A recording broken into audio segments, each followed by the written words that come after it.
Oi, gente, tudo bom? Tranquilo? Como é que vocês estão? Bom dia, boa tarde, boa noite. Tranquilidade, espero que esteja tudo bem com vocês. E a gente vai para a terceira aula de fechando esse bloco econômico que eu estou trabalhando com vocês desde as duas primeiras. A gente está tratando só de coisas relacionadas a comércio, a de como que está a relação global, a globalização primeiramente, né? E o que que existe nessa globalização, como que hoje em dia os países, o mundo se interage, como que a gente tem essa relação entre os países, essa relação internacional e principalmente é na questão econômica que a gente faz essa associação, essa relação, esse estudo, né? Porque a moeda, a economia é o que dita suas trocas comerciais, o investimento, a moeda é o grande a grande ferramenta das trocas entre os países hoje em dia, né? Em todos os âmbitos possíveis, serviços, tudo mais. Então, por isso que a gente está tratando desse blocão de aulas dentro do âmbito econômico. E essa terceira vai ser sobre blocos econômicos em si. Vai ser bem técnica essa aula, né? Eu tentei tornar ela menos chata possível. Ela não vai ser tão chata porque eu puxei para a realidade e sempre vou tentar trazer para a realidade. Eu não tô aqui para ser uma enciclopédia humana e fazer vocês gravarem 1000 conteúdos. Você entender uma matéria, você estudar alguma coisa em sua vida, você vai ter sim uma memorização de quesitos técnicos daquela matéria que você está estudando, daquele objeto de estudo seu. Você vai gravar algumas coisas técnicas, você vai ter uma memória daquilo, mas antes de tudo, você entende uma coisa quando você capta uma lógica daquilo. Então, eu gosto de trabalhar com vocês lógicas e contextos, porque é muito mais fácil você vive o contexto de tudo isso que a gente está trabalhando aqui nessas aulas, de todas as matérias, de todos os professores. Então, assim, é melhor ir pela lógica do que ir contexto do que alguma coisa técnica. Por isso que eu sempre tento puxar para a realidade de vocês. Todas as aulas que eu darei aqui vai ser sempre assim. Então, relaxa e vamos nessa, bora lá. Blocos econômicos, gente, se eu for dar uma introdução para vocês, naquele caminho que a gente teve na primeira aula, globalização, o segundo foi comércio multilateral. Na segunda aula, eu já poderia ter introduzido blocos econômicos. Na verdade, muitas questões da segunda aula já tem o contexto de blocos econômicos. Só que eu não conseguiria juntar essa aula aqui na segunda, porque ia ficar gigantesco. Seria uma aula de 2 horas e meia. Não tem cabimento dar uma aula desse tamanho, né? A gente tenta ser o mais rápido possível. Eu sempre falo isso e eu sempre dou uma aula de 1 hora pra vocês. Então imagina se eu juntasse essa aula com a segunda. Ia ser incabível, né? Bloco econômico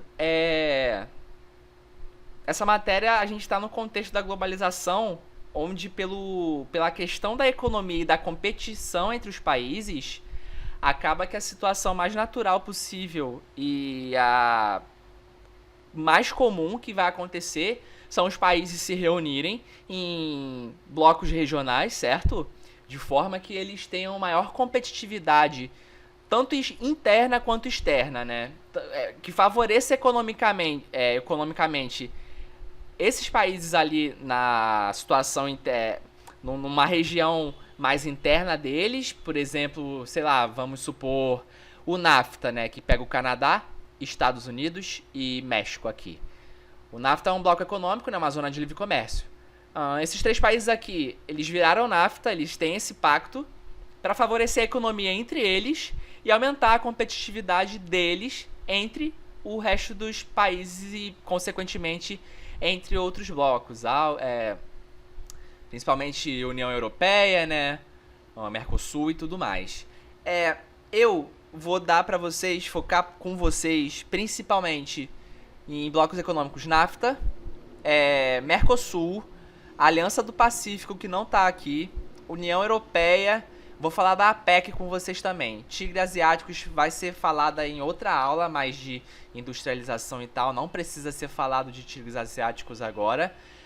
E, na verdade, não é nenhum bloco econômico, cara. É um conjunto de países do Sudeste Asiático que tiveram protagonismo crescente desde a década de 50 e se tecnificaram bastante, investiram em estudo, pesquisa e tecnologia e hoje em dia despontam como grandes exportadores de tecnologia. Isso caracteriza os tigres asiáticos, mas não são o foco dessa aula.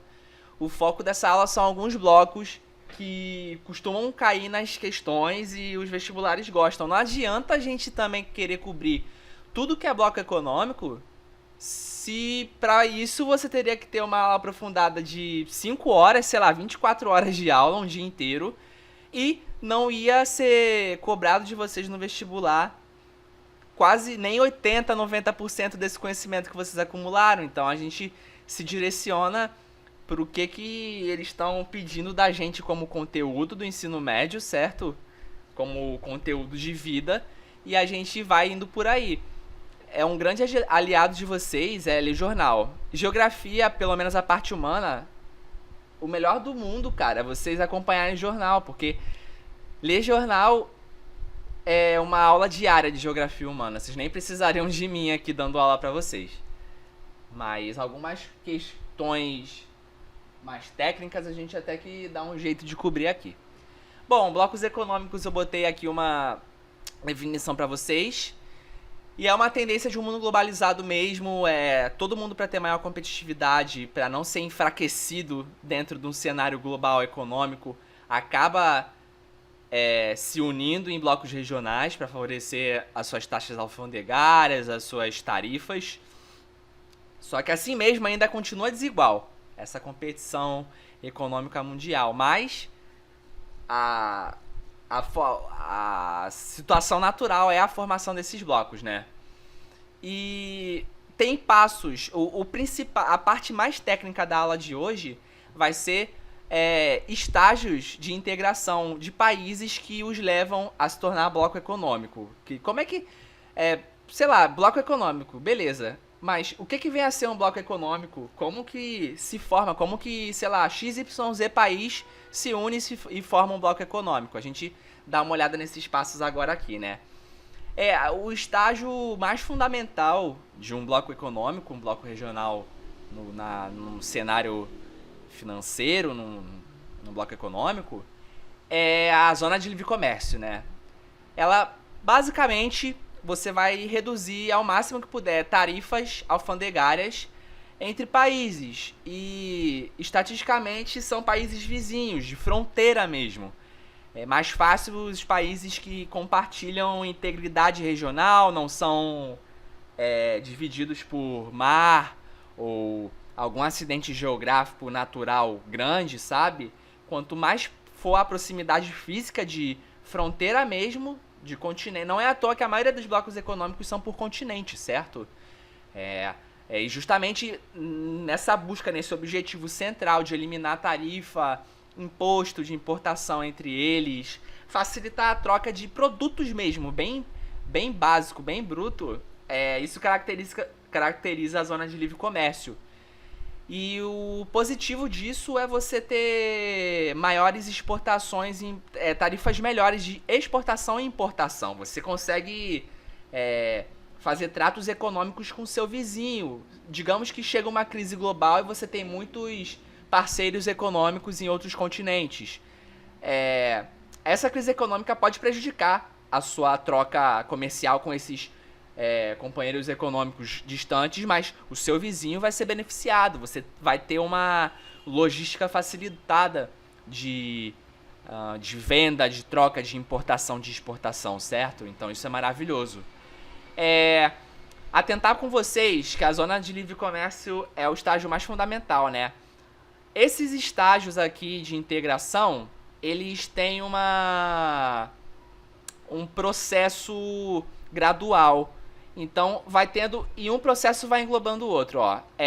A zona de livre comércio é o primeiro, a união aduaneira é o segundo, o mercado comum seria o terceiro, e a união econômica e monetária um quarto, e esse aqui é o quinto, né?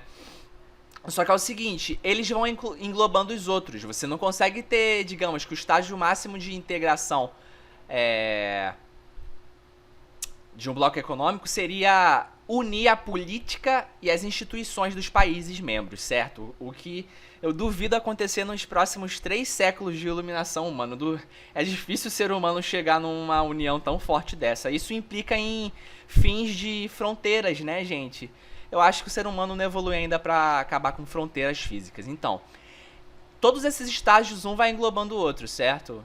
E, bom, se a zona de livre comércio começa com a facilitação de trocas comerciais, qualquer bloco econômico que exista passou por uma zona de livre comércio. Então, qualquer bloco econômico que vocês verem nas questões, no que vocês estiverem estudando, vai ter passado pela zona de livre comércio. Já começa como uma ZLC. Um exemplo é o NAFTA, né? O NAFTA, eu vou falar mais lá na frente de cada bloco, os principais. O NAFTA é o acordo de tratado, a zona de livre comércio do Atlântico Norte. Canadá, Estados Unidos e México. É justamente isso, esses 3 países querendo facilitar a troca comercial entre eles. Um exemplo mais perto do ZLC, tá, que diabos é isso de zona de livre comércio? Como que é essa troca de mercadorias? Quais mercadorias são? Como é que é isso? Trazer um exemplo pra vocês aqui de uma notícia, poxa, ontem, 2019, ainda 2020. Com essa pandemia, eu acho que a gente tá em 2019 ainda, galera. Eu nem me sinto em 2020 ainda. Mas, por exemplo, a Argentina e o Brasil, pelo Mercosul, é o nosso bloco econômico aqui mais expoente aqui da América do Sul, fecharam um acordo de livre comércio de automóveis, por exemplo. Então, automóvel pode ser uma mercadoria, por exemplo, atingida por livre comércio. No caso do Mercosul, a gente está no segundo estágio já de bloco econômico, que é a União Aduaneira, né? Para esses automóveis circularem mais fácil aqui no Mercosul, justamente teve que ter a formação econômica, esses países membros se uniram numa zona de livre comércio para iniciar as trocas e políticas comerciais que facilitem a existência comercial desses países, tanto de forma regional, só aqui na América do Sul, como de forma internacional, numa melhor competitividade externa. Por exemplo, essa questão do carro, para vocês verem, desde da década de 90, produzir carro aqui na América do Sul, a Argentina tem uma produção maior tem uma produção com menos impostos que aqui no Brasil, em matéria de carro. Vocês acreditam que isso possa vir a comprometer a indústria automobilística brasileira? Porque se na Argentina tem menores taxas alfandegárias e é mais fácil produzir lá, é óbvio que a Argentina vai querer exportar para o Brasil para aumentar o lucro deles, para aumentar a faturação das exportações. E o Brasil, porventura, vai começar a aumentar suas importações de carros argentinos, só que isso poderia trazer uma quebra da economia nacional no setor automobilístico. Justamente esses acordos aqui econômicos acontecem para evitar isso. Tá aqui na matéria, ó, como que existem as porcentagens nas relações de exportação e importação entre o Brasil e a Argentina e dentro de um contexto de Mercosul, sabe? Basicamente, a zona de livre comércio é isso, é você ter uma facilidade de trocar produtos, mercadorias, bens de produção com os seus países vizinhos ou os países que entregam o seu bloco, sabe? Isso vai em vários contextos, não só automóvel, mas indústria farmacêutica, eletroeletrônicos, têxtil, alimentar. Apesar de alimentar, como eu já disse na aula 2, ter muitas restrições alfandegárias, né? Os países costumam ser protecionistas nas suas produções agropecuárias. A União Aduaneira é o segundo passo, galera, de uma integração em um bloco econômico, da formação de um bloco econômico. União Aduaneira significa tarifa externa comum. Além de tudo ali da zona de livre comércio, na facilitação da troca dos produtos, da comercialização, tem a tarifa externa comum, que é a relação desses países que estão nesse pacto comercial com importações e exportações com outros países fora daquele bloco econômico. O Mercosul é um exemplo de união aduaneira. A gente tem essa tarifa externa comum e o Mercosul atualmente se encontra, definido por uma união aduaneira. A gente ainda não virou um mercado comum, a gente não ainda tem integração política, econômica, a gente não tem livre circulação de pessoas, a gente tem bastante regulação, na verdade, diplomática da pessoa que está circulando entre os países. É mais facilitado para trabalho, na verdade, mas a gente por definição é uma união aduaneira. A gente tem essa TEC, tarifa externa comum. Cara, por favor, que diabos é uma tarifa externa comum? O que isso serve? O que é isso? Como que isso vai definir um bloco econômico? E justamente a TEC, a tarifa externa comum, eu encontrei um artigo na internet de uma pessoa, os autores, eles são do IPEA, então é um órgão oficial do governo, que fez esse estudo, né? Justamente no Mercosul. O Mercosul tem...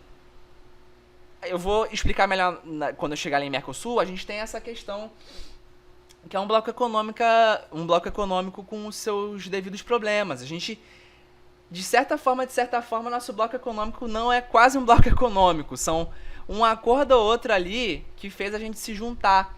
Mas por diversidades, por características diversificadas de cada país na sua política, de cada país ter a sua diferença política, instabilidades, um país ser mais instável que o outro, cada país ter seu modo de gerir, complica a existência do Mercosul. A tarifa, voltando para a TEC, a tarifa externa comum, ela não passa de uma taxa que o objetivo é uma taxa, como aqui, ó, ela tem como objetivo impedir o protecionismo de cada país, né? Então, basicamente, é uma tarifa externa que regula a quantidade de exportações e importações dos países membros com outros estados nacionais, ou seja, se ter que importar ou exportar alguma coisa, vai ter que ter uma comunicação e uma união antes desse bloco econômico para comunicar o que está sendo importado ou não, para não ter vantagem econômica de um país na frente de outro. Por exemplo, pode ser favorável mais para um país ter certa taxa, ter certa tarifa externa comum e ele ser muito bom na produção de certo bem, e ele vai exportar muito mais que o país vizinho que faz parte do bloco econômico dele. Então, caramba, tem uma desigualdade comercial aí, o que pode fazer um país ser mais forte que o outro dentro de um continente. E, poxa, quem sabe mais pra frente isso não virar uma guerra fiscal entre esses países e resultar em conflito entre esses dois países por motivos econômicos. Justamente para evitar isso tudo, essa liberdade econômica desenfreada, é que a gente busca blocos econômicos e os estágios que vão criando eles, né? Pois bem, o Mercosul, o problema que eu tenho falado ali atrás, que eu acabei de falar do Mercosul como ser um bloco, os países membros do nosso Mercosul a gente, Brasil, Argentina, Paraguai, Uruguai. Eu me esqueci o resto dos países. Vocês não precisam saber muitos países. Pegam os principais países que automaticamente vocês sabem os membros, né? Pois bem, aqui no Mercosul os países violam essa TEC. E acaba que, por exemplo, temos aqui na Argentina, que lá em 95 já existia o Mercosul, ela mexeu em tarifas de importação e com fins protecionistas, claro, e gerou uma receita tributária com o objetivo de gerar um superávit, né? Uma receita tributária positiva para o país, mais exportação que importação, um balanço comercial favorável. Só que isso pode ter gerado e gerou, na verdade, disputas financeiras com o Brasil, por exemplo, que é o maior representante do Mercosul. Basicamente, os principais problemas, quando tem... eu estou mostrando isso tudo aqui para vocês entenderem o que é essa tarifa externa comum. Essa tabela aqui mostra os produtos que entram nessas tarifas na TEC, né? E esses produtos são definidos pelos países. Eles chegam lá e buscam definir um grupo de produtos que é melhor tarifar para não prejudicar tanto a economia deles. Eu quero chamar aqui, ressaltar, como que funciona a indústria automobilística, ó. Automóveis, caminhões e ônibus. Por essa tabela aqui, ó, a tarifa externa comum, o que teria que ter acordado teria que ser 34%. Essa porcentagem provavelmente é do que relaciona o quanto que você pode importar no teu país, nos países membros, e o máximo de exportar também, para evitar que um país do Mercosul, por exemplo, que tenha maiores vantagens industriais em fabricar automóveis e caminhões, é o caso da Argentina, que a Argentina não lucre tanto frente aos países, os outros vizinhos partidários do Mercosul. Aí olha só o efetivo. 123 é a TEC efetiva. Com certeza tem gente... a porcentagem nominal que deveria ser atingida não foi atingida, porque tem gente que tá... A efetiva é 123 pelos cálculos do órgão aqui do IPEA, né? Então com certeza tem gente tirando vantagem. É complicado a existência de um bloco comercial quando tem divergência entre os países, né? Ó, a gente foi pela zona de livre comércio, que eu falei pra vocês, bem básico, é troca de produtos mesmo, como carros, né? Ó, com essa notícia de 2019, Brasil e Argentina conseguiram chegar em algum acordo aí. Provavelmente não por TEC, mas por livre comércio. Porque o nosso Mercosul, ele é destrambelhado, gente. Tá aqui, ó, tem um artigo publicado aqui por esses dois autores aqui, do IPEA, que fala que, poxa, tem um dilema entre União Aduaneira e área de livre comércio. Eu acho que, na verdade, o Mercosul ainda é livre comércio. Enfim. Acho que vocês conseguem ver o que diabos é aquela TEC ali, né? Eu não poderia chegar aqui e largar no colo de vocês o que é uma TEC. Pois é.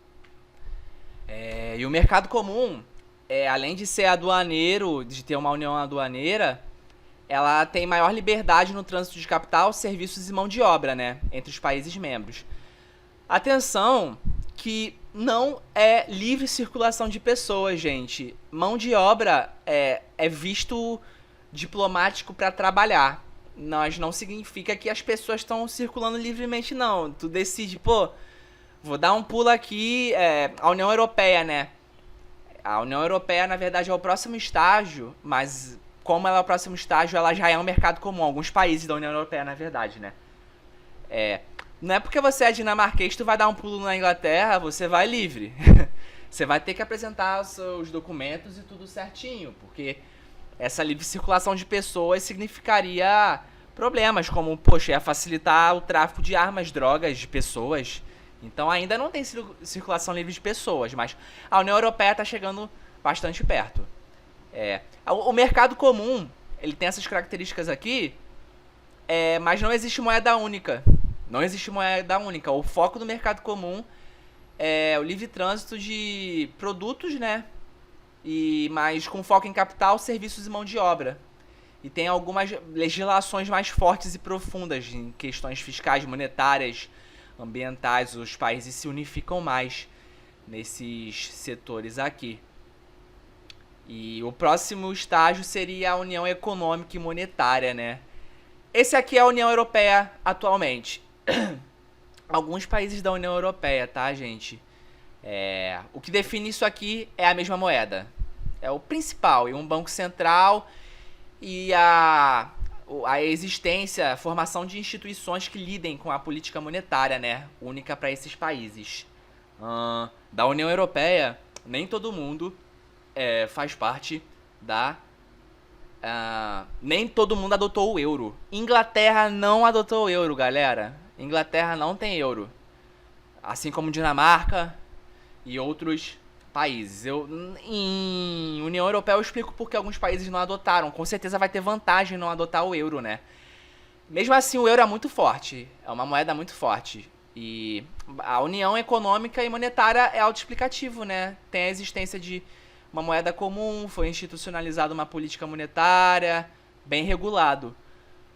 O último estágio da formação de bloco econômico seria a integração política e institucional. Eu digo a nível militar, social, econômico, tudo.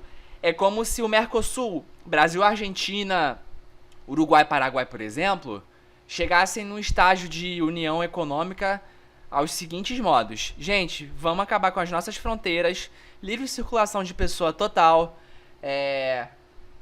A gente tem a mesma política a gente tem a mesma política social e econômica. O Bolsa Família brasileiro seria uma política social que deveria existir para todos os países do bloco econômico, caso acontecesse essa integração toda bonitona. E assim, não existe bloco nesse estágio, gente. Vocês estão, se eu tô falando pra vocês que isso seria a situação, eu acho que nem em 300 anos algum bloco econômico chegue nesse patamar. É ignorar muita história e formação cultural de cada país. Cada país tem a sua evolução histórico-cultural. E você fazer uma união dessa é você chegar num nível onde os países esqueceram seus conflitos, suas disparidades, todas as suas tretas, e vamos dar as mãos aqui e ser as pessoas, os blocos mais felizes do mundo. Cara, isso vai ser difícil acontecer, gente. Pois bem, esses foram os estágios de formação de um bloco econômico. E eu vou fazer umas questões com vocês agora para dar uma fixada nesse conteúdo, né? Essa primeira questão aqui, por exemplo, ó, vocês dão uma pausa, façam aí, e aí eu vou circulando e fazendo com vocês, mas fizeram a pausa, tudo direitinho, a gente chega aqui pra fazer junto. Vamos lá. Tá, vocês leram e ele quer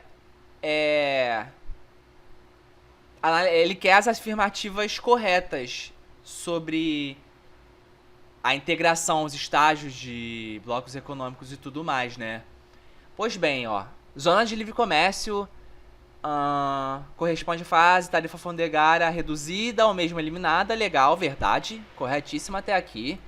Mercadorias produzidas no âmbito dos países que compõem essa zona circulam livremente de um país para o outro.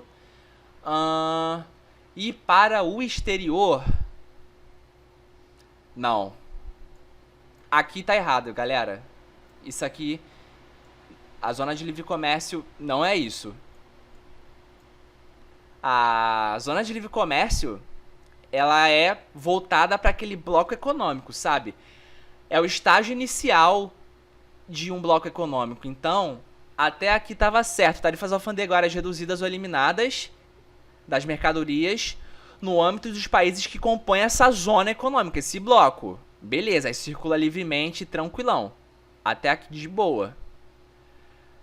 Só que de um país para outro no exterior, isso já descaracteriza a zona de livre comércio. Aí é cada país por si exportando para outro país, sem mistério. Nessa 2 aqui, na União Aduaneira, tem a mercadoria produzida no âmbito do bloco, uma zona de livre comércio, tá? E estaria se referindo a essa 1 aqui. Showzão. Circula livremente de um país para o outro do bloco, ok? E é estabelecida uma tarifa externa comum, legal, aquela TEC lá que eu falei pra vocês, para o comércio com os países que não formam um bloco. Pô, perfeito, perfeito. Até aqui, tranquilaço. Tudo certo aqui. Melhor definição de união aduaneira que vocês podem ver. Essa fase é caracterizada também pela livre circulação de pessoas. Nunca. Errou. Mentira, não existe. Livre circulação de pessoas... nem a União Europeia tá em livre circulação de pessoas. A fase que a União Europeia tá, que é União Monetária, ela... Olha, tem uma circulação de pessoas... É bem irrestrito, você quase chega na livre circulação de pessoas, mas ainda tem que apresentar vários documentos. Mas é bem próximo da livre circulação, só que não é livre circulação. Pra questão tá errado, Aí aqui no mercado comum, além do livre comércio de mercadorias entre os países membros do bloco e da existência de uma TEC, ok, mercado comum para o comércio com países de fora, ocorre a existência no bloco da livre circulação de pessoas, de serviços e de capitais. Olha, o mercado livre circulação, eu vou dar um correto aqui, eu analisaria como certo. Essa livre circulação de pessoas é dentro de mão de obra, não é livre circulação de pessoa da galera, poxa, nossa, eu sou daqui da União Europeia, eu sou de Portugal, quero dar um pulo ali na Alemanha, vou sem nada no bolso, vou nu, vou só com dinheiro, vou com euro. Cara, você vai ter que apresentar documento em alguma fronteira. Sem dúvida que você vai. Se você vai se você tá tendo que apresentar documento, você não tá circulando livremente, gente. Então, num contexto de mercado comum, isso aqui estaria mais correto se fosse livre circulação de pessoas com vínculos empregatícios. Então, circula ela como correta, que o gabarito dá como correto 3 e 4, mas essa questão tem esse problema de livre circulação de pessoas. Não é muito por aí, não. E na união monetária, na 4, o bloco tem características da fase do mercado comum, ok, somando-se a essas a unificação institucional do controle do fluxo monetário, estabelecendo uma moeda única. Boa definição da união monetária, né? Só que, assim, aqui na união monetária, essa livre circulação de pessoas é onde chega mais perto de ser livre circulação de pessoas. Olha, livre circulação de pessoas total só vai existir se for lá naquela última fase, que não existe nenhum bloco econômico naquela fase, que é a união institucional e política, sabe? Lá tu tem a circulação de pessoas mesmo, mas nesses outros blocos aqui, quando falar em livre circulação de pessoa, pensa que é para mercado de trabalho. Aí é correto. E assim mesmo com muita restrição esse mercado de trabalho. Vai ser um trabalhador qualificado na maioria das vezes. Pois bem, mais uma questão aqui. Às vezes eu apresento esses contextos pra vocês e pode ser um pouco contraditório, né? Sendo que, na verdade, economia é um pouco contraditório mesmo, porque são acordos que os órgãos, as nações fazem umas com as outras e você tenta categorizar, você tenta classificar, mas muitas vezes isso não vai correr de forma tão certinha como aquela definição que eu dei lá no início do slide, né? Mais uma questão de bloco econômico, ó. Pausem, tentem fazer, e agora eu vou fazer com vocês. Os blocos regionais surgiram devido às reformas econômicas impulsionadas pelo processo de globalização perfeito. Enunciado aqui corretíssimo. Vê o falso nas proposições abaixo, né? Vamos lá, vamos fazer. Zonas de livre comércio, como exemplo, tem o Mercosul. Bem, o Mercosul é uma união aduaneira, né? Pois bem, elimina algumas barreiras tarifárias e tarifas que incidam sobre o comércio entre os países do grupo. Zona de livre comércio. Olha, isso aqui tá correto. Zona de livre comércio é isso. Só que o Mercosul é uma união aduaneira, galera. Mercosul é uma união aduaneira. Eu falei lá do problema do Mercosul ser categorizado como união aduaneira. Para vestibular, ele é união aduaneira, mas a gente viu que tem pesquisa que mostra que o Mercosul tem muitos problemas e quase que puxa ele para um retrocesso para uma zona de livre comércio. Isso aqui é falso, porque é uma união aduaneira, já é uma zona de livre comércio e aduaneira, né? É a União Europeia aqui como uma união econômica e monetária. Ou seja, tá dentro do contexto do euro já. País membro de uma zona de livre comércio, óbvio, adota uma mesma tarifa de importação proveniente dos mercados externos. Uma TEC moeda única, tá tudo certo. Proveniente de mercados externos, tarifa externa comum. Aqui ele classificou a União Europeia como uma união aduaneira, uma zona de livre comércio, que é o estágio inicial, que já foi a União Europeia, e a moeda única, que é a parte da União Econômica Monetária, União Europeia, certíssimo, verdadeiro. Mercado comum na União Europeia.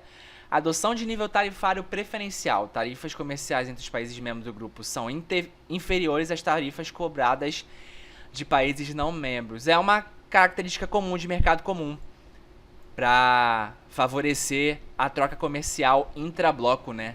E você não depender tanto de relações comerciais externas. É verdadeiro também. O gabarito eu marco letra C. E é o gabarito dessa questão mesmo. Pois bem. E fazer essa questão geral antes de ir para a União Europeia aqui, né? Deixa eu ver quanto tempo tem de aula. Já tem 34 minutos. Vou tentar correr com as outras questões. E, bom, fazer uma questão geral de bloco econômico. Assinale o que for correto. Tentem fazer.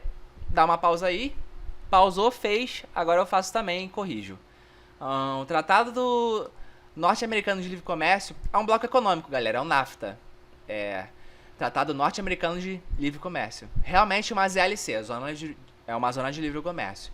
pega os Estados Unidos, Canadá, México certinho, mas mesmo sendo um acordo de livre comércio, beneficia as corporações multinacionais, especialmente dos Estados Unidos. Corretíssimo. Isso acontece. A zona de livre comércio é um primeiro passo de um bloco econômico que às vezes pode ser injusto. No caso do NAFTA, os Estados Unidos é muito forte. E no caso do Brasil, que apesar de ser uma união aduaneira, também é uma zona de livre comércio, o Brasil que é forte. Então acaba que tem essas disparidades e desigualdades econômicas dos países que compõem aquele bloco. O Brasil e os Estados Unidos levam vantagens por suas empresas, né, nesses blocos. E é por isso que essa afirmação está correta, né? A União Europeia atravessa uma crise. Sempre... Quem que não está em crise, né? Quem que não está em crise, né? Mas a União Europeia ela enfrenta bastante crises. Não sendo injusto com a zona do euro, olha o tamanho do bloco europeu. O tamanho da zona do euro é isso, gente. Olha só, é isso tudo aí. Como que não vai enfrentar crise? Olha a quantidade de países. Óbvio que vai pegar crise. Pois bem, tornou um complexo projeto que engloba simultaneamente vários países de integração regional, zonas de livre comércio, união aduaneira, mercado comum, união política, econômica e monetária. Verdade, verdade. União política a certo nível, ok? Não é a união política de... A Europa é toda conjuntinha e feliz. Cada país ainda tem a sua legislação e sua constituição. No dia que todos os países tiverem a mesma constituição, aí ficou uma união política devida. Mas pra questão, essa união política tá certa. Isso aqui tá tudo certinho, gente. O estágio mais complexo e avançado de um bloco supranacional é atingido quando os países membros adotam a mesma política econômica, além de moeda única. Isso tá verdadeiro. Além disso, eu adicionaria aqui, ó. Mesma política econômica, política e social. Tem que ser um conjunto, tem que ser um país só. Então tem que ter a mesma Magna Carta, tem que ser a mesma Constituição. Parece que ele deu a definição, na verdade, de mercado comum, né? Com união monetária, então tem a mesma moeda. Mas... pra realidade, essa questão aqui, ela aponta pra nossa realidade. Ela quer dizer o seguinte... O estágio mais complexo e avançado de um bloco supranacional, no que a gente vê hoje em dia, na vida real, realmente é quando o país adota a mesma política econômica e moeda única. É isso. Pro que a gente tem hoje em dia é o mais complexo realmente. A APEC é um bloco econômico, galera. E... ela reúne bastante países. Eu vou mostrar pra você o que é a APEC. Basicamente todos os países banhados pelo Oceano Pacífico. Tem um protagonismo da Ásia nesse país, mas tem muitos países que... O principal formador desse bloco é a vantagem logística de ser banhado pelo mesmo mar. Então vai tudo por carga. Tu compra aquele teu pack de cueca de calcinha lá. 10 cueca e 10 calcinha no AliExpress, no Alibaba. Aí vem tudo no container, né? Tudo pelo mar. Aí em Rio Grande vai entrar lá no porto. Aí você fica felizão quando chega lá aquela remessa de roupa que você compra pela AliExpress, né? Pensa então no contexto de todos os países banhados pelo Oceano Pacífico. Cara, China, AliExpress, Estados Unidos. Todos eles têm essa vantagem. Eles trocam. Tá tudo certinho aqui que ele definiu. No Mercosul, o maior volume dos negócios se faz entre Brasil e Argentina, corretíssimo, com fases de retrocesso e de retomada de bom jeitinho. Cara, perfeito, gente. Isso aqui é a melhor definição de Mercosul possível que vocês vão ver em qualquer lugar. É a melhor definição possível de Mercosul. Pois bem, agora a gente vai entrar em União Europeia. Sobre a União Europeia, a gente pode ir definindo ao longo dos slides. Eu quero mostrar, na verdade, o que é a União Europeia, né? Atualmente, são essas cores todinhas aqui. Isso é só um histórico. Nenhum bloco econômico, gente, vocês têm que ser PhD. Tem que ser o mais aprofundado em conhecimento dele, não, porque... o direcionamento das perguntas, como você já viu ali, pode ir vendo, quando cai no Enem, ela cai de forma pouco técnica. Quando cai no Enem é mais por lógica mesmo, o que que faz aquele bloco econômico existir, o que que impulsionou a formação dele, né? Então, não vou dar uma aula pra vocês explicando passo a passo desse bloco econômico aqui. Isso não tem sentido eu falar pra vocês, mas a União Europeia são esses grandiosos aqui, e a gente vai entendendo o que que precisa saber dela ao longo dos slides, né? Aí tem as definições do bloco. Sobre isso aqui, o euro não é moeda única adotada por todos os países. A União Europeia, ela é um bloco engraçado, porque tem certos países estão num estágio onde existe moeda única, e certos países estão no estágio onde não é moeda única, e seria mercado comum só. E aqui, por exemplo, ó, não adota moeda única Reino Unido, Dinamarca e Suécia. Eu botei uma questão que tem a explicação do porquê essa não adoção. Aí chegando lá vocês vão entender melhor. A União Europeia, ela surgiu por um acordo de comércio entre carvão e aço, para facilitar essa troca desses produtos entre os países originários. E você viu onde foi parar, né? Então, basicamente, toda aquela descrição que eu dei lá é verdadeira. Quero ressaltar isso aqui, ó. Se cair perguntas no Enem, eu tenho uma grande aposta que vai ser voltado nessa questão de como que você pode participar de um bloco econômico, principalmente no caso da União Europeia. O que você tem que apresentar para ser um integrante? Como é que foi entrando tantos países aqui ao longo desse tempo aqui? O que eles tinham, o que eles têm, o que eles precisam ter? Numa das definições da União Europeia, você tem que ser um país que resguarda princípios de liberdade e democracia. Você tem que respeitar direito humano e liberdades fundamentais, né? Você basicamente tem que respeitar a Constituição, o Estado de Direito, de acordo com os princípios internacionais da ONU, né? Pois bem, o que vocês mais vão ver de conflito, que vão cobrar pra vocês, que eles direcionam, e qualquer questão que apareça que cobre, porque por motivos de algum país não entrar na União Europeia, você pode ir pelo caso da Turquia, pelo exemplo da Turquia.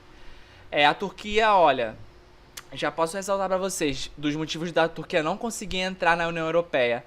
A bandeira da Turquia é essa aqui mesmo, ó, é vermelha com essa lua crescente e a estrela. São símbolos do Islã. É um país bastante islâmico. E essa lua, aliás, por curiosidade, é a lua crescente, né? Quer dizer, então, que ela vai virar uma lua cheia em algum momento.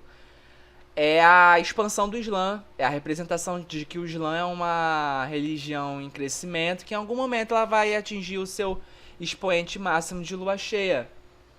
E basicamente essa estrela eu não sei explicar pra vocês. Uma dos obstáculos a Turquia pede pra entrar na União Europeia há muito tempo, mas não consegue. É um país islâmico. A União Europeia são países europeus. Historicamente tem problemas com a religião islâmica, sim.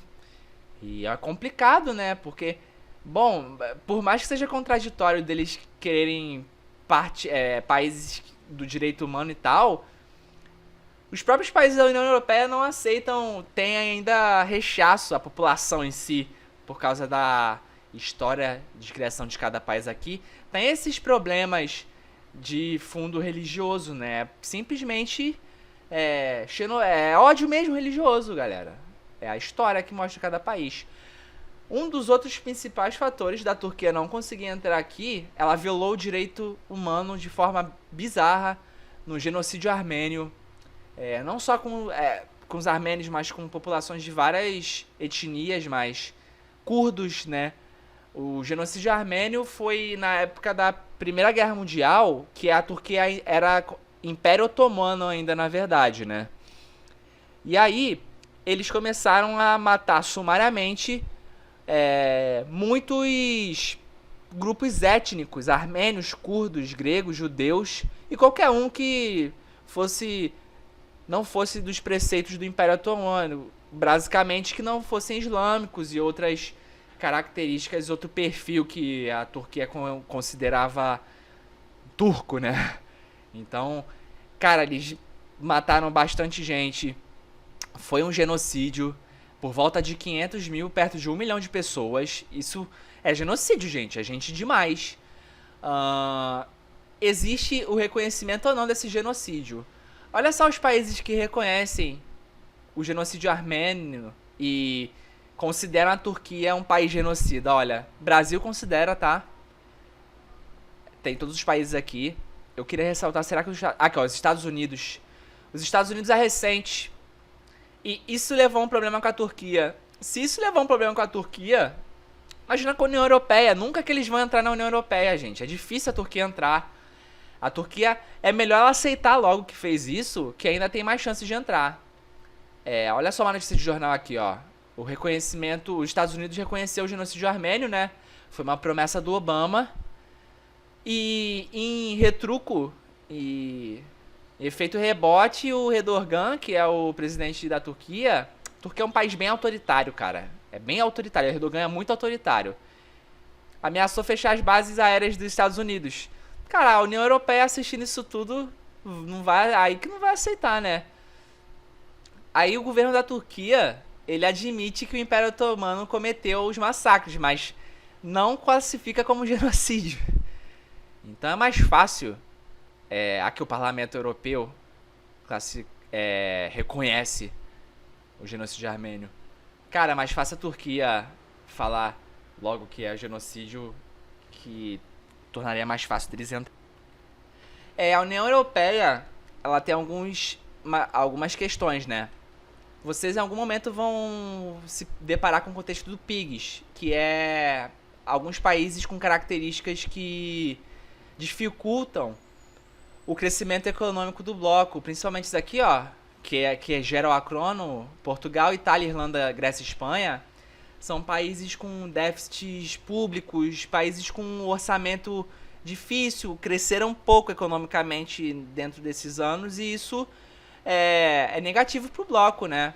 E aqui tem as charges de como que a zona do euro recebe a integridade da União Europeia com esses países aqui, né? E olha só como é que é o contexto. Pois bem, a zona do euro, ela entra e volta, volta e meia vai entrar em crise. E acaba que um pouco da crise na zona do euro realmente é a participação desses países que acaba diminuindo os investimentos internacionais de multinacionais de empresas no bloco em si, né? Porque, poxa, tem certos países que não acrescentam tanto para a zona do euro. Então, poxa, por que eu vou favorecer um bloco se ele não vai me trazer retorno? Dá medo pro país investidor, né? A União Europeia não tem como não falar de Brexit, que aconteceu em 2016, né? Vou explicar um pouquinho para vocês. Basicamente, na gestão do David Cameron, teve um plebiscito e foi proposto a saída ou não do Reino Unido da União Europeia, né? Por diversas causas, eu já vou explicar ali. No final de contas, o Reino Unido deixou a União Europeia. Só que, bem, como que isso foi motivado e como que isso aconteceu, né? As causas basicamente são essas, que basicamente o governo britânico, o Reino Unido são todos aqueles países que compõem as Ilhas Britânicas, né? Mas o mais forte ali é a Inglaterra, obviamente. O governo britânico, especificamente, basicamente só a Inglaterra, os partidos mais conservadores sentiram que estavam perdendo autonomia, né? E nas decisões, eles acharam que a União Europeia estava dificultando o crescimento econômico na Inglaterra. E tem essas outras causas. Olha, sinceramente, o que vocês têm que pensar é a crise migratória, movimentos xenofóbicos. Se eu falar pra vocês que a Ilha Britânica, a Inglaterra, foi o maior peso nas votações, o que motivou a saída da Inglaterra foi sentimentos xenofóbicos, ou seja, aversão ao imigrante, medo da imigração, sabe? E o que essa imigração traria para o país e tudo mais. As consequências do Brexit é que possivelmente outros países ali do Reino Unido podem sair do Reino Unido e se tornar independentes, né? E isso traria problemas econômicos para eles, outras consequências, endurecimento de política migratória na hora, porque foi isso o principal motivador da saída. A Libra, no início, quando o Brexit aconteceu, a Libra desvalorizou muito. Só que a Libra já voltou a ficar mais forte que o dólar. A Inglaterra, o Reino Unido nunca adotou o euro como moeda única, gente. O Reino Unido, assim como a Dinamarca, eles não adotam o euro, porque pro Reino Unido, no caso, a moeda é mais forte. Então, se ele adotar o euro, ele teria perdas econômicas, ok? E é isso. Para explicar melhor o Brexit, eu vou apresentar aqui para vocês esse mapa rapidinho, ó. Eu quero falar. Antes do Brexit, eu vou falar para vocês, para aumentar o contexto de vocês, que pode ser cobrado em questões, sobre imigração, migrante, né? Logo de cara eu quero jogar a matéria dessa notícia aqui, ó. Estudo mostra que imigrantes são bons para a economia. Imigrante seria bom para a economia. Legal? Tem isso em mente? E é um estudo feito por uma... de acordo aqui com essa empresa, com esse site americano, com esse órgão americano aqui, a maioria das empresas norte-americanas foram fundadas por imigrantes e seus filhos, cara. Foram mantidas. Poxa, que incrível, que engraçado, né? Pois é. Os Estados Unidos não existe sem imigrante, gente. E eu tô falando de União Europeia, né? Porque eu quero falar que o medo que a Inglaterra tem de imigrante é o que motivou a saída dele da União Europeia. E alguns mitos correm dentro da questão migratória. E se fizer um paralelo com o Brasil... Lembra na época que corria uma mensagem que o Brasil vai virar Venezuela, imigrante venezuelano, imigrante haitiano, a galera... Um sentimento quase que contraditório num país tão miscigenado quanto o nosso ser preconceituoso e xenófobo com outros países. Pois bem, gente, alguns mitos sobre imigração. É um site gringo, eu vou falando com vocês aqui, porque foi a melhor coisa que eu vi sobre imigração. Por exemplo, imigrante tira mais do governo em questão de taxa do que contribui. E o fato é que o imigrante contribui mais em taxa, na verdade, do que eles pegam de benefícios sociais do governo. Com o tempo, é provado que o imigrante, quando ele entra com o processo de se regularizar, entra com o processo de se tornar legal, e depois de se tornar legal, obviamente ele vai virar um cidadão ou brasileiro, norte-americano ou inglês, ele vai passar a contribuir com a economia daquele país que ele migrou, cara. Seja que ele tenha originado a sua imigração ilegal ou não. Então, poxa, não é... O imigrante não vai fazer... Não vai ser uma ameaça vinda do imigrante, cara. Outro mito é que eles pegam, aqui no caso, empregos americanos. Poderia ser empregos britânicos, ingleses ou empregos brasileiros. O imigrante vai pegar o nosso emprego. E o fato é que, na maioria das vezes, esses imigrantes pegam empregos que aceleram, criam outros espaços ocupacionais para as pessoas já nativas daquele país, em outras áreas, e na maioria das vezes em áreas mais valorizadas. E a maioria das vezes esses imigrantes aqui, eles vão ocupar empregos que os nativos não ocupam, não vão querer. E basicamente é realmente isso que ocorre. E, por exemplo, é engraçado falar de como que... Só vou falar desses mitos para vocês. Principalmente esse mito aqui do medo do imigrante tomar teu emprego, né? Eu vou falar pra vocês o seguinte: se o teu país já passa por uma situação econômica difícil e, bom, tem imigrante lá, meu irmão, se já não tem emprego pra você, imagina pro imigrante. Teu país falhou 2 vezes. Falhou em regular a economia dele para que não chegasse numa crise onde você fosse afetado, não importa o seu nível de qualificação, e falhou 2 vezes quando por N motivos ocorre um movimento migratório e esse movimento migratório não foi incorporado na economia.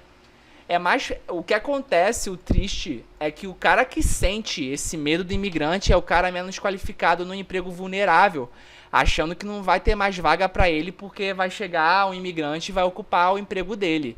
E não é por aí. Na verdade, se a economia do seu país chegou num estado onde não tem emprego pra você e pro imigrante, você tá com raiva do cara que é de fora, é porque teu país tá quebradíssimo. Você tá com medo gerado por causa de governo incompetente em fazer uma gestão econômica eficiente, percebe? Eu quero mostrar o Brexit pra vocês no principal, que é isso aqui, ó. Primeiro, olha só, isso aqui é o Reino Unido, né? A Inglaterra tá aqui nesse mapinha aqui. E aí tem a Escócia, Irlanda, País de Gales colado. São países independentes, constituem o Reino Unido. A saída principalmente vem da Inglaterra, galera. Olha só. Pra ter saído da União Europeia ao Reino Unido. A maior parte foram algumas cidades aqui da Inglaterra. A maior parte que votou pra permanecer foi fora do Reino Unido. Gente, não, eu acredito que isso só mostra que esse Brexit foi uma falha. A maioria, porra, todos os países aqui por fora não queriam sair. E a Inglaterra, dentro da Inglaterra foi pesada a saída, mas mesmo assim teve muitos pontos aqui, ó. Muitas cidades aqui, distritos, que não votaram por saída, não. O plebiscito foi gerado na época do David Cameron, né? O primeiro-ministro britânico, premier britânico. E esse mapa aqui é autoexplicatório, não tem muito o que falar em cima disso.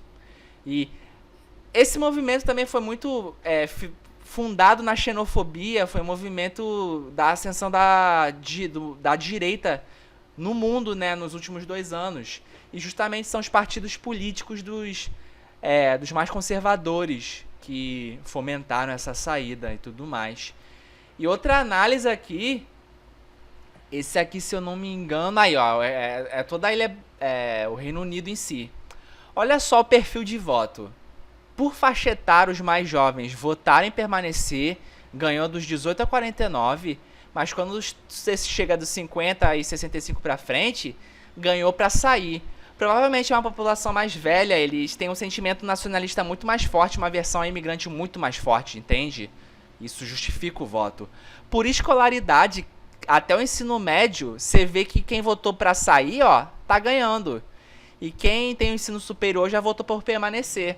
Poxa, que indicativo interessantíssimo, sabe? Como é que a pessoa menos escolarizada votou pra sair da União Europeia? Será que ela foi influenciada pelo contexto político que ela estava vivendo? Provavelmente, né? Por categoria social, classe média e tudo mais, olha só onde que o voto é grande. Trabalhador manual desempregado. Esse cara aqui, entrando na cabeça dele, sendo empático, ele tá com medo de perder dinheiro, cara. Ele tá sem dinheiro, ele é um perfil de pessoa muito passível de ataque e de muita influência. Eu entendo o medo que esse cara tem, só que o medo que ele tem é sem argumentos, é aquele medo ali da justificativa do migrante roubar a vaga de emprego dele. Se ele já tá desempregado, se ele é um trabalhador manual e tá no risco de ser desempregado, é o próprio país dele que não tá tendo uma política eficiente no contorno desses problemas. O imigrante que já tá lá, o que migrou, é uma pessoa, é um fator externo. O migrante não é o cara que toma conta da política. Então, o medo dele aqui é um pouco injustificado, mas óbvio que ele vai sentir medo. Ele sente na pele, cara. Esse trabalhador manual desempregado sente na pele. A gente também tem que entender isso, né? Interessante esses dados do Brexit. Caramba, 58 minutos de aula. Não vou conseguir fazer mais questões. Correr com vocês. Falei do Brexit. Deixa eu tentar fazer uma questão rapidinha. Essa aqui eu consigo fazer com vocês. Rapidão. Tem aqui a resposta, né? A União Europeia... não vou fazer essa questão com vocês não, porque tem a resposta aqui e tá bem explicadinho, ó. Não tem muito o que fazer e é uma questão que... Falar isso tudo que eu dei de aula pra vocês é muito boa. Uma questão de Brexit a gente pode fazer, ó. Rapidão. Em junho de 2016 foi aprovado o Brexit, né? Sobre a aprovação, assinar a alternativa correta que ele quer, né? Ele quer a correta? Vamos fazer rapidíssimo. Ai, meu Deus. Aqui, caneta.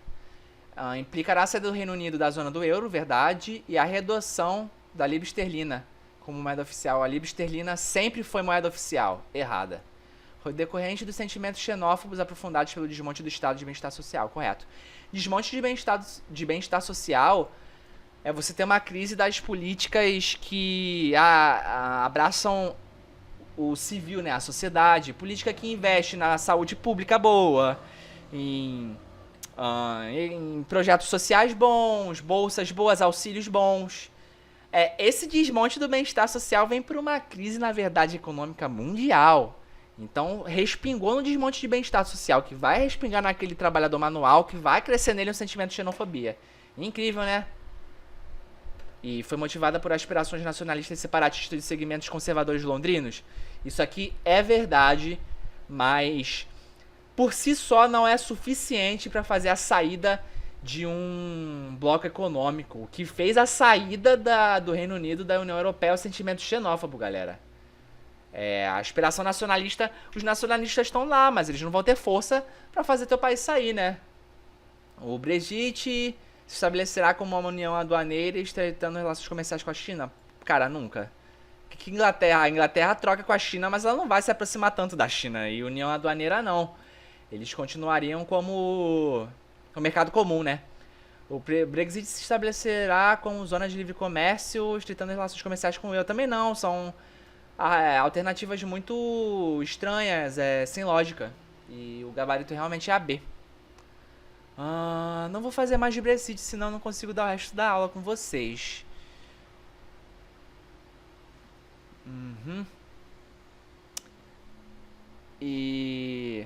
Essa aqui eu vou fazer com vocês rapidão, ó. Sobre o Brexit também. Argumento decisivo que para uma parcela de britânicos a prova saída do Reino Unido do bloco europeu remete à retomada da plena autonomia nacional no seguinte campo. O que vocês acham, hein? Controle migratório, gente, xenofobia. Qualquer coisa que vocês pegarem de Brexit provavelmente vai estar dentro do contexto de xenofobia, aversão ao estrangeiro, medo do estrangeiro, piorar teu país. Incrível, né? Pois bem, eu vou falar agora de outros blocos econômicos aqui, passando por eles bem rapidinho, pra não acabar... Eu tenho 1h20 de aula, mas vou tentar... Vamos lá. O NAFTA é o Tratado Norte-Americano de Livre Comércio, né? Canadá, México e Estados Unidos. E ele é uma zona de livre comércio entre os países, e a definição tá aqui. A melhor coisa que eu posso falar pra vocês do NAFTA é por questão. Uma coisa que vocês não podem deixar de saber sobre o NAFTA, nessa questão aqui, por exemplo, ó, que você tem uma clara valorização Coca-Cola e tá escrito eu aqui dentro da Coca-Cola. Você vê que é um produto norte-americano, certo? Pois bem, se é uma zona de livre comércio, essa Coca-Cola aqui ia ser facilitada de ser trocada. Só que tá vendo essa cancela aqui proibindo o mexicano de ir pra lá? Ainda o cara fez uma caricatura com o mexicano daquela época do Império Azteca, né? Pois bem, a criação desse bloco e a charge compõem um quadro que aponta para uma das contradições, umas contradições mais marcantes da globalização.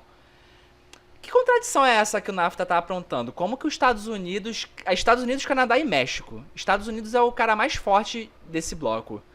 Isso aqui é o México. De cara, é uma cancela, gente. Restrição de circulação de pessoas.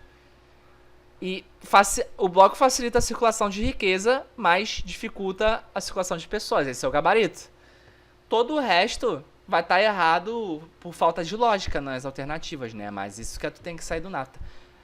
Isso que você tem que tirar da questão. Que o NAFTA é zona de livre comércio, mas não de pessoas, e nunca será. Isso aqui é o NAFTA de uma forma que poderia cair no Enem, que olha só as trocas de intercâmbio de mercadorias com os seus principais parceiros comerciais. Os Estados Unidos é o que mais vai vender para esses parceiros.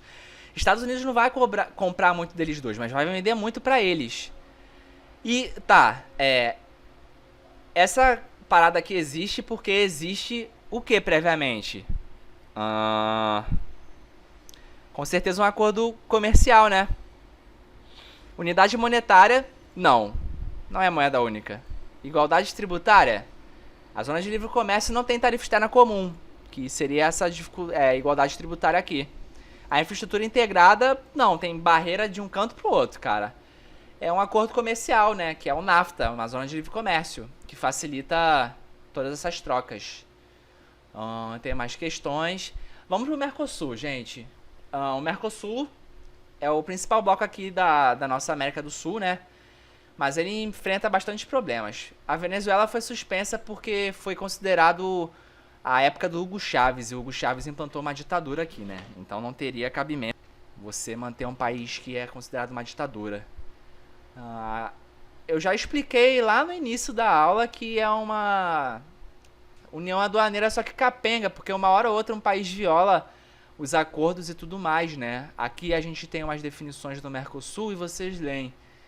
Mas eu queria falar da placa do Mercosul e é engraçado como é contraditório. É um bloco econômico que é cheio de crise, cheio de altos e baixos, mas essa prática aqui, cara, é claramente... É que nem a placa da zona lá na União Europeia, os carros também tem uma placa da União Europeia, né? E daí você pensa, caramba, que passo grande no teu bloco econômico. Parece que você tá se integrando bastante. E realmente é uma união com objetivos de aumentar a segurança do registro dos carros, né? Eu acho até bonitinho essa placa, mas é uma união que é, poxa, é um passo grande dentro da união econômica, dentro do bloco econômico, né? Só como curiosidade. Vamos fazer essa questão do Enem aqui que é importante, né? Enem não tem como pular. Essa questão aqui basicamente está pedindo a diferença que fez surgir a União Europeia e o Mercosul. Pelo texto você consegue perceber que na União Europeia coordenar políticas domésticas primeiro no plano do carvão e do aço. Esse plano do carvão e do aço é o que originou, foi o embrião da União Europeia, né? Foi um acordo comercial. Em seguida, as outras áreas. No Mercosul, a gente começou com regra clara e confiável para garantir o relacionamento econômico entre os países já existentes. A diferença entre a União Europeia e o Mercosul é que na União Europeia esse plano do carvão e do aço consolidou uma dependência econômica entre os países dele. Então, foi a origem da União Europeia justamente para proteger as commodities dos países originários que queriam comercializar carvão e aço. Então, foi uma consolidação de interdependência econômica, o fator que fez a União Europeia iniciar. E no Mercosul foi a aproximação comercial de países já existentes. A gente já existia, tinha comércios estabelecidos e aproximou, sabe? Todos os restos têm incoerências lógicas, ó. Enrijecimento do controle migratório no Mercosul não foi um motivo de processo de integração, na verdade seria contra, né? Esse aqui também está errado, porque articulação de políticas nacionais até hoje a gente não tem no Mercosul e criação de inter-relações sociais na União Europeia depende do país, tem país que é melhor relacionado com o outro ou não. E os outros também estão errados. A homogeneização das políticas cambiais no Mercosul a passos lentos, composição de estratégia de comércio exterior. Na época do carvão e do aço na União Europeia não, a União Europeia foi composta inicialmente de comércio interior, sabe? Entre os países do bloco. Reconfigurar as fronteiras internacionais, não. Padronizar as tarifas externas, só depois. Os aspectos que diferenciam os processos da União Europeia e do Mercosul realmente estão na A. E sobre o Mercosul, ó. O Mercosul é classificado como uma união aduaneira, gente. Não tem erro. Isso acho que é muito conteudista pra cair no Enem. Deixa eu falar pra vocês da Aliança do Pacífico. A Aliança do Pacífico ela é constituída desses países aqui. A descrição dela é essa aqui, vocês leem com calma. Para entender a Aliança do Pacífico, basicamente é para entender como que o Mercosul pegando esses países aqui, ó, o Mercosul engloba esses países aqui em verde e os outros associados, né? Alguns desses associados fazem lá a Aliança Pacífico.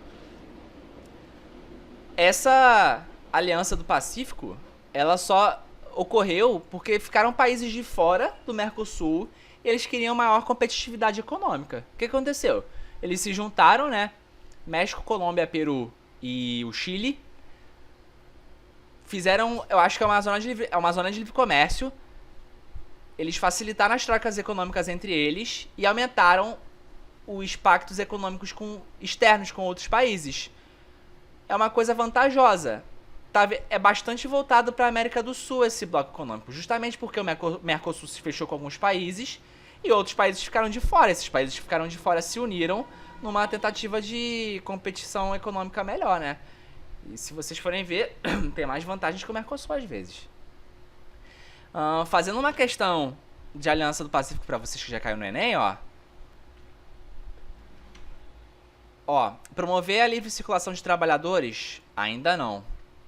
Reduzir a fiscalização alfandegária para incentivar o consumo é correta, mas é para um contexto internacional. O objetivo econômico é voltado para o mundo, né? Então, essa estaria errada para o contexto da questão. Adotar medida cambial para subsidiar o setor agrícola. O enunciado não te dá possibilidade de marcar essa alternativa. Restringir investimento das empresas multinacionais. Na verdade, você quer atrair. Você nunca vai querer restringir tanto assim. Aí seria protecionista demais. E fomentar a competitividade no mercado externo. Essa seria a questão. Alternativa. Mais do que essa porque reduzir a fiscalização alfandegária para incentivar o consumo. Reduzir taxa alfandegária, né? Mas, na verdade, ela tá errada. Na verdade, ela tá errada por reduzir a fiscalização alfandegária. Ou seja, a alfândega não ia ver o produto que tá circulando. Ela tem um erro de, poxa, o cara vai passar uma bazuca dentro da mala dele e não vai ter alfândega escaneando a mala, entende? Então... E eu repeti a questão. É a mesma questão. E, finalmente... falar da PEC de BRICS com vocês. A PEC eu só vou falar dela porque já caiu no Enem. Olha só os países, todos banhados pelo Oceano Pacífico, certo? Essa é a vantagem. A PEC, se ela fosse formalizada como um bloco econômico, ela ia ser o maior bloco econômico, maior que a União Europeia, galera. É um bloco muito pesado, né? Tem Estados Unidos, China, Rússia, Canadá. O grande problema é justamente Estados Unidos e China. Estados Unidos e China estão em guerra fiscal. Há 2 anos, há muito tempo. O Trump só fala da China. E daí o problema é justamente como que a PEC é um bloco econômico que facilita o livre comércio, mas tem países antagônicos nele. Bom, ela existe, ela não acabou, ela tá ali que o investimento e maiores investimentos entre os países é para aumentar conforme o tempo passa. Olha a questão do Enem, que explica a existência da PEC. A composição estratégica do referido bloco, dentro das atuais redes produtivas, o que faz o bloco existir seria qual dessas alternativas aqui? Né? Vantagens locacionais complementares. O mar banha todos eles. Então, facilita o container chegar de um canto para o outro por navio. É por isso que a PEC existe. Falando de BRICS para vocês, não é um bloco econômico. Gente, não é um bloco econômico. Não, há muito tempo que não cai BRICS em vestibular, porque essa associação, essa instituição de países perdeu a força. Vocês estão vendo aqui como até 2012 a evolução do comércio exterior desses países estava despontando, principalmente a China. Pois bem, diminuiu. Hoje em dia a gente tem um universo muito em crise. As exportações ainda ocorrem, mas com um grau muito menor. E a China despontou muito em relação a esses outros países. Praticamente a China não é mais um BRIC, a China é a China, cara. O BRICS está sem o C, né? Tá aqui, o BRICS hoje em dia seria Brasil, Rússia, Índia e África do Sul, sem C. O BRICS, ele surgiu de uma definição de uma empresa de contabilidade, a Goldman Sachs, de investimentos, né? Ela que cunhou esse termo BRICS. E basicamente define os países com crescimento emergente, com crescimento potencial, que vão ser definitivos na participação estratégica da economia internacional. Só que, cara, a gente tá em crise econômica. A maioria, ó, Brasil em crise econômica, a África do Sul tá junto, Rússia e Índia bastante também. Eu acho que os BRICS já foram mais BRICS, né? E uma questão de Enem sobre BRICS é aqui, ó.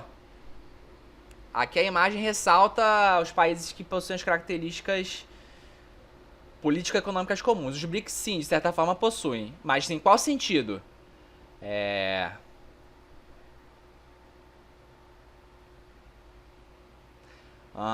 Fazendo essa questão com vocês, ó. Desalinhado ele não vai ser. Promove a integração representativa dos diversos povos integrantes. Tem país no BRICS como a China que exclui povos da nação. Então essa questão não é. E constitui um modelo de ações decisórias vinculadas à social-democracia. A China não é social-democrata. E a característica que marca eles é a C, ó. Os BRICS o BRICS se organizava em fóruns de discussão sobre intercâmbio multilateral das economias emergentes. Gente, o BRICS tem uma tendência a acabar e nem ser mais falado, porque, sinceramente, a China não é mais BRIC. A China é uma potência muito grande para ser BRIC. Então não tem nem sentido. Essa questão aqui do Enem que envolve BRICS envolve a formação desse G20, G7, todos esses Gs que vocês já escutaram na vida de vocês, né?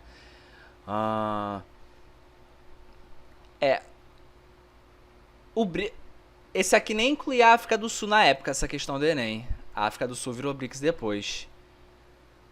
E esse termo, criado em 2001, se refere aos países de cara, porque as opções são contraditórias com os países que fazem parte dos BRICS. Entende? E, olha, G20, G7, esses Gs, quando vocês escutarem, nada mais são do que organizações internacionais, união de certos países com algumas características que se encontram de forma não tão oficial para discutir entre eles tomadas e rumos econômicos, principalmente o G7, que tem as maiores potências do mundo. Isso não é uma reunião oficial, mas assim, as maiores potências do mundo naturalmente vão se encontrar para discutir o que é melhor para eles, na verdade.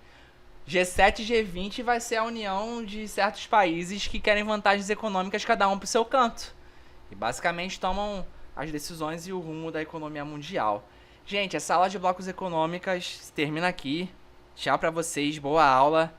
E a gente se vê na próxima aula. É isso aí, tchau, tchau, beijos, até mais.